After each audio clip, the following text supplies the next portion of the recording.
after I watched President Obama speak, I realized we have not had anyone speak like him since him. His inspiration, and it goes beyond certain groups.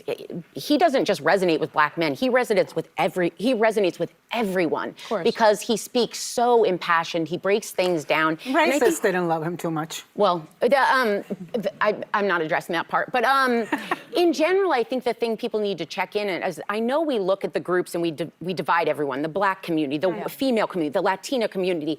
None of that ever works with me because I've never been a strategist. So when you look at those numbers, I get on the aggregate, it can speak to the needs of certain communities. But in general, I think integrity doesn't have a sex, a gender, a race. Character doesn't have it. Goodness doesn't have it. So specifically in this election, when people are trying to look for what they want, I would say when someone's making big decisions about our lives, which one has a good heart? Because I don't care what experience a heart has. I don't care. You could put me in as president tomorrow, and I promise I would offend some people, but I would never lose sight of what mattered because I have a good heart. And there is a good heart in this election. And that's what I would say people need to vote for. Well, good luck. Well, hold on. Before all of the hyenas start clapping and applauding, let me correct her on one thing.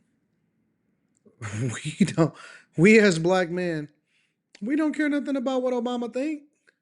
What makes y'all think that Obama is our Messiah? I think that that's where y'all get it wrong, is that y'all think that Obama, for some reason, speak for us. No, Obama speaks for him, his family, his wife, and for the Democratic Party that believe in him and look at him as a Messiah. We don't care nothing about what Obama think because Obama ain't connected enough to be able to make a decision and tell us what we supposed to do because we don't owe Obama no money. We don't owe him nothing. Obama got rich off hope. That's what he sold y'all. He sold y'all hope. And now he trying to be a simp and lean into this feminist movement and agenda to try to tell us what we supposed to do. And that's where we start to cut Obama off because we had respect for him a little bit before we voted for him until we realized that he left us with this disingenuous agenda that more or less suited the alphabet community. But we don't have the same affinity for Obama like y'all think that we do. So let's be clear. He means something to y'all. We respect him as a human, but we don't respect the way he talking to us like you know what I'm saying? Like we owe him something. We absolutely don't. And let's be clear.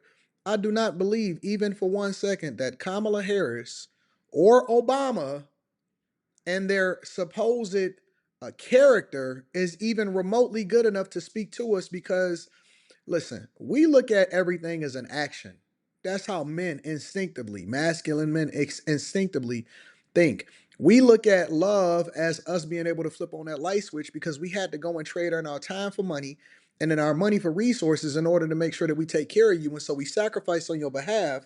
So our communication to love, of love for you, is how we then make sure that we take care of you. You see how that means something? Now let me tie it back into the Democratic Party. They can tell you what they want, but their actions speak otherwise. And the fact that they keep on leaning into emotion to get us to vote for them, and we finally woke up and en masse, we're saying, listen, we're not necessarily aligning ourselves with the Democratic Party anymore because what they say versus what they leave us with is two different things. You don't love me unless you enable me to be able to get some money to take care of my family. And I'm not talking about a handout. I'm talking about getting out of my way so I can do what I need to do. You don't love me if you align with the alphabet community and that's your landmark agenda, but now you want to start speaking to Black men because we finally said that we're not aligning with you and it's swinging in the way of Trump. I'm going to go over Kamala Harris's economic agenda all of a sudden for Black men that just came out of the blue after Obama blundered. But like I said, these women know nothing about us. And so for these people to be speaking on our behalf instead of asking us what we think, because they tried to shut us up for a long time. Don't worry. We're going to get into that in a future video. Listen to all of these hyenas clapping. The guy comes out of, basically he's retired. I mean, he doesn't No, really. he's not. Well, whatever. They're He's in producing politics. movies. He's not They're in the- winning. They're winning I mean awards. from politics, and you know what I mean. Stop pretending that you don't know what I mean. The guy comes out of retirement from politics because he knows the dire straits that we are in if this man wins this election. Yeah. Basically, it's incompetence and racism on one side Yes. and competence on the other side, and a woman, she happens to be a woman. I keep saying if she were a man, this would be a shoo-in. And think about it, there's not a single former Republican president or nominee out there for Donald Trump because they hate him. And where is W? He needs to come out. I'm making a plea to George For W. Kamala. Bush. Yeah, for it Kamala, would be yes. nice. For Kamala. Go ahead, get George W. He was worse than Obama. It's George W. the second, the son. He was the worst president of our lifetime. The worst thing that y'all could be doing is continuing to put out these corpses. I seen Bill Clinton say Laken Riley's name, and he basically, I think that Biden and Clinton hate Kamala Harris, and I think that Obama, Biden, and Clinton is all trying to torpedo her campaign because everything they doing is in an opposite direction. Every time they open up their mouth, it makes us want more and more to vote for Trump. Go ahead, get George W. on there too. We can get a fourplex. A fourplex. Put them all in houses and get them blankies for each other. You know, I think I think it was Elizabeth Warren, correct me if I'm wrong, when she was here, or someone said, you know, you don't have to vote for Kamala because she's a woman. Yes. But don't vote against her because she's a woman. Yes. And I think that should be a They don't even know they're doing that. resounding message. It's an unconscious That was thing. Pelosi. That was Nancy Pelosi. And I think that's just a really important point. And I Sarah, you are sunshine and unicorns and puppy dog tails, and that's great. But you know, we can't poll people's hearts, and we can't see into people's hearts. And so when we're looking at these polls and we're looking at who is voting for Trump, you've got 53% of white women that voted for him in 2020. We've got to reach those women. We've got to reach those ridiculous, crazy black men that did vote for Trump. We've got to. See that? You see that? That's why we don't fuck with y'all. Real talk. You disrespect us at every single turn. First, by slotting us, and then by saying that let me just play again what she said so y'all can understand what we talking about and why we don't fuck with y'all no more. You've got 53% of white women that voted for him in 2020. We've got to reach those women. We've got to reach those ridiculous, crazy black men that did vote for Trump. Ridiculous, crazy black men. Ridiculous. Think about what she just said. Ridiculous, crazy black men. So if our economic agenda and what we identify as leadership and the policies that's being proposed and the history behind who did the best and while they were office is not, it doesn't suffice. Now we ridiculous, crazy black men. See how y'all sound? You see how stupid y'all sound?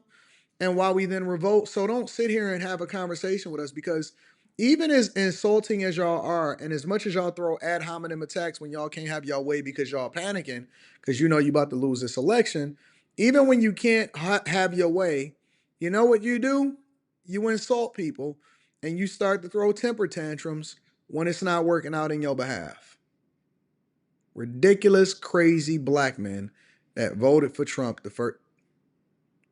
Well, I guess I'm gonna be ridiculous and crazy the second time around because in everything that y'all have done, all y'all have been doing is creating more division, more hate, and more destruction in the path, respectfully.